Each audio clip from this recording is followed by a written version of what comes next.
तपाईहरु विगत 56 दिनदेखि माइती मण्डलमा शान्तिपूर्ण आन्दोलन धरना बस्नु भएको छ। के कस्तो माग छ, के छ अहिलेसम्मको अवस्था?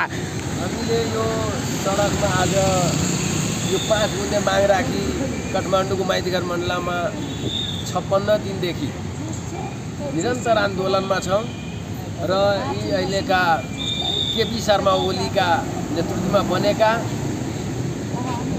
असंवैधानिक यो जुन सरकार बनेको छ यो गैर संवैधानिक भएको कारणले नै हामीलाई यत्रो दिन बाटोमा पुर्याइरहेको अवस्था म महसुस गर्दैछु। किनभने नेपालमा जुन संविधान 72 सालमा जारी गर्यो त्यो संविधानमा हामीले यो मौलिक हक लगायत यो पिछडा वर्ग दलितवादीको सबैको हक अधिकार सुनिश्चित गर्ने हिसाबको संविधान हुँदाहुँदै पनि हामीले लामो सङ्घर्ष पश्चात ल्याएका पिछडेको समुदाय ओबीसी उत्थान विकास समिति, पीडित उपेक्षित वर्ग दलित उत्थान विकास समिति र वादी उत्थान विकास समिति जुन यी अफिसहरू थियो त्यो अफिसलाई यिनीहरूले षड्यन्त्रपूर्वक अफिसलाई त्यसमा नियुक्ति नगर्ने, अफिसको साँचो मगाउने, त्यहाँ भएका कर्मचारीहरूलाई षड्यन्त्रपूर्वक अवकाश दिन लगाउने अनि पिछडा वर्ग दलित र वादीका यी जुन मागहरू छन् यी संविधानमा भएको मागहरूलाई पनि यिनीहरूले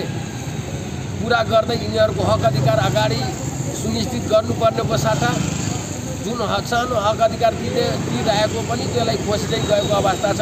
र म के भन्न चाहन्छु भने अब 56 दिन भइसक्यो हाम्रो यो ओली सरकारको नेतृत्वमा अहिले राजकुमार गुप्ता सङ्घीय मामला मन्त्री हुनुहुन्छ। उहाँ पनि पिछडा वर्गमा पर्ने मन्त्री हुँदाखेरि उहाँले भन्नुभएको थियो कि हामीले तपाईँको यो माग जायज हो, हामी पुरा गर्छौँ र म पनि पिछडा वर्गमै पर्छु। म के भन्न चाहन्छु भने पिछडा वर्गमा पर्ने 50 वटा जाति कुर्मी, कुमार, कहार, केवट, कानु, कलवार, कुशवाहा, तेली, नुनिया, बनिया, माली, मलाम, मुसलमान, यादव, राजभर, राजदोर, उनियार, लोध, सुनी, सैनी, सोनार, हलवाई, हजाम लगायतका 50 वटा जातिहरू र दलितहरू, वादीहरू अब यी नेताहरूको झोले बनेर तपाईहरू नहिड्नुहोस्। यिनीहरूले तपाईँको हक अधिकारको लागि हामी माइतीघर मण्डलमा बसेको 56 दिन भइसक्दा पनि यिनीहरूको कानमा आवाज गएको छैन, यिनीहरूले हाम्रो माग सम्बोधन गरेको छैन, यिनीहरूले हाम्रो अधिकार सुनिश्चित गरिरहेको अवस्था छैन। त्यस कारणले अब हामी यसको प्रतिकार गर्नुपर्छ।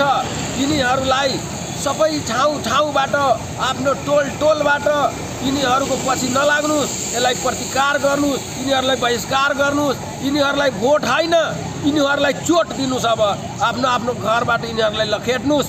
हाम्रै समुदायका हाम्रै पिछडा वर्ग दलित र वादीका भोट लिएर माननीय मन्त्री बन्ने कुर्सीमा आइसकेपछि यी नलायकहरू हामीलाई संवैधानिक हक अधिकार पनि नदिने, यिनीहरूले तनासाफ प्रवृत्ति देखाउने। त्यस कारणले म भन्न चाहन्छु हामी माइतीघरमा मण्डलमा छु, तपाईहरू आफ्नो घरमा जो जान्छन् नेताहरू उसका झोलेहरू त्यहीबाट प्रतिकार गर्नुहोस्। दलितवादी र तमाम नागरिकहरू सचेत हुनुहोस्। यी दलाल यी तनासाफ प्रवृत्ति भएका नेताहरूबाट अब सचेत हुनुपर्ने अवस्था आइसकेको छ। किनभने आज देशमा हेर्दैछु जताततै आन्दोलन छ, जताततै टिचर पनि आन्दोलनमा, विद्यार्थी पनि आन्दोलनमा, अनि डाक्टर पनि आन्दोलनमा, दलित पनि आन्दोलनमा, पिछडा वर्ग पनि आन्दोलनमा, वादी पनि आन्दोलनमा। यी नलायक यी शेरबहादुरलाई पनि म भन्न चाहन्छु, ए नलायक शेरबहादुर, तिम्रो नैतिकता छैन, तुरुन्तै यसलाई सरकारबाट फिर्ता गर। तिमी आफ्नो मन्त्री र यो राम्रो मन्त्रालय राम्रो मान्छेहरूले छनौट गरेर देऊ न। तिम्रो पार्टीमा पनि छ राम्रो मान्नेहरू, तिमी बनाऊ न राम्रो मन्त्रालय, मन्त्रीहरू देऊ न, राम्रो यो सबै समस्याहरू समाधान गर न। किन यस्तो नलायक ओलीलाई तनासालाई किन तिमी प्रधानमन्त्री बनाएको? आज देश जर्जर अवस्थामा छ, देश कुन हालतमा कतिखेर के हुन्छ ठेकान छैन। तर म भन्न चाहन्छु तमाम पिछडा वर्ग दलित र यो वादी समुदायहरू आफ्नो घरबाट यिनीहरूलाई लखेट्ने, यिनीहरूलाई भोट होइन यिनीहरूलाई लठी लौरोले यसलाई लखेट्नुपर्छ, झाडुले लखेट्नुपर्छ। ताल पर्यो भने पुरानो जुत्ता नयाँ जुत्ता ल्याउनुपर्छ यी नेताहरूलाई। अब हामीलाई यिनीहरूले यो देश चलाउने होइन, यो देशलाई लुटिसक्यो, यो देशलाई कंगाल बनाइसक्यो, यो देशमा अधिकार कसैलाई दिएको छैन, यो अधिकारहीन बनाइसक्यो। म अहिले पनि भन्न चाहन्छु तपाईको मिडियाबाट अब जनता जाग्ने बेला भयो।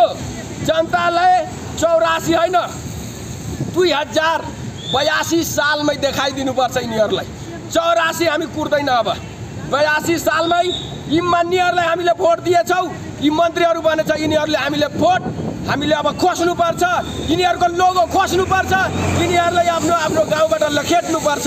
त्यो बेला अब आइसक्यो। हामी अब 84 कुर्दैनौँ, यी नलायकहरूलाई भोट पनि अब दिँदैनौँ भन्ने सम्पूर्ण जनसमुदायलाई म भन्न चाहन्छु कि अब 84 होइन 82 मा यो देशमा नयाँ व्यवस्था हामीले परिवर्तन गर्नुपर्छ। हामीले इमानदार युवाहरूलाई अब यो देशको नेतृत्व दिनुपर्छ। यो देशमा अब यी नलायकहरूले यो तानाशाह प्रवृत्ति फेरि देखाउन थाल्यो। आउँदा पनि यिनीहरूले नै प्रधानमन्त्री खाने, प्रजातन्त्र आउँदा पनि यी नलायकहरूले प्रधानमन्त्री खाने, आज गणतन्त्र आउँदा पनि यी नलायकहरूले नै प्रधानमन्त्री खाने। के हामी कतिसम्म कमजोर छौँ?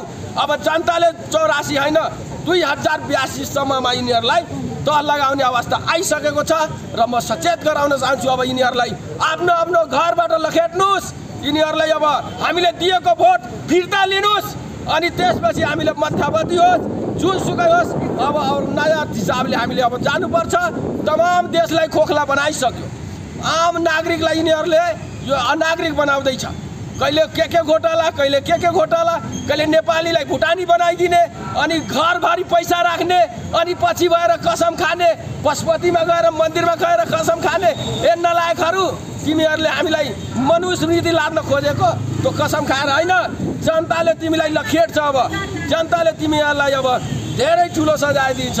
यति भन्दै म पुनः हाम्रा समुदाय पिछडा वर्गमा पर्ने 50 जाति 65 लाख पपुलेसन जो मधेसमा बसोबास गर्दैछ, दलित साथीहरू छन् त्यसको पनि 60 लाख पपुलेसन छन्, वादी समुदाय छन् त्यो पनि धेरै पपुलेसन भएको साथीहरू अब सचेत हुनुहोस्।